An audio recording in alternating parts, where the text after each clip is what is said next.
Hey friends! So New York City in September was voted the worst city to date in, which is very exciting for a new person here in the city. But yeah, let's take a dive on in and see what the dating scene looks like. This is the journey of the soul, it's the adventure of me. No matter what I'm told, I know that I am free to roam my own way, to float in my own sea, to chase my own dreams on this adventure of me. So when New York was voted worst city to date in, obviously they were talking romantically, but I'm gonna take it as far as say both romantic and friend dates are just awful here in the city to set up. As you know, in my last video, I talked about how real the grind is, and it is so easy to get tied up into that where the grind is the only thing that matters, and you feel the pressure that if you are not doing the grind, you are failing. And that's why it's so hard to date here in the city. You know, whether it is romantically or setting up a friend date, you have to set it up weeks in advance because everyone's so busy running around and working, and that's awesome because it needs to happen. But again, people get so tied up into that there's no time to be spontaneous and set up a last minute date. And so it ends up feeling kind of more like a business transaction or a business meeting rather than a first date. Whether you're waiting 2 weeks, 3 weeks, whatever it might be, it can kind of take the excitement out of the first date. And I'm not saying all of the excitement is gone, but it removes that surprise element of the first date that makes the date exciting. And so that's where it can kind of feel like a business meeting rather than, you know, the butterflies, oh my gosh, first date vibes.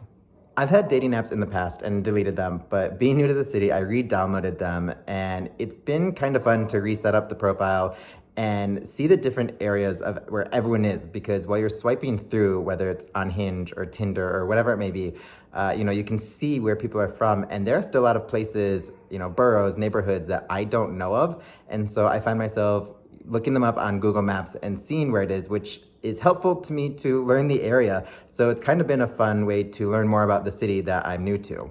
Tinder has more users on their app than Hinge does, but I've found a lot more success on Hinge just holding conversations with people and actually setting dates and following through with them. But you know, on those dates, it's been fun to go into their neighborhood or go into their, you know, section of the city and go to their local bars or go do an activity over there and just kind of explore that part of the city that I haven't seen yet. So by planning the first date as an activity and not just, you know, a bar meetup, that activity becomes your new meet cute.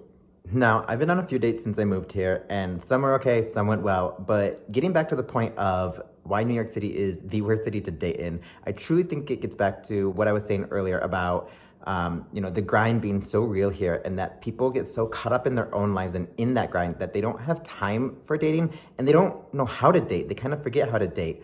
I went on one date where he took 3 different business calls and stopped to write 2 different emails, and I'm not shaming anyone for working hard. That's an amazing quality to have. But when you plan the date 2 weeks in advance and then they can't even give you an hour of their time, it kind of becomes, you know, disheartening, and you feel a little bit defeated afterwards. The way people date here is very different as well, where you know, this is the city that never sleeps and everyone is always on the go. And so it kind of removes the quality out of it, and you feel like you're more on a speed date than an actual date.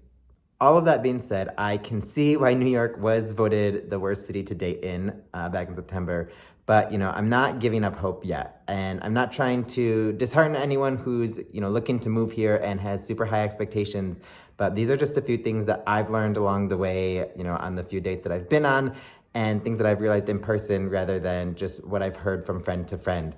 But yeah, like I said, I'm still holding on to hope and not giving up yet. So, you know, fingers crossed for the future.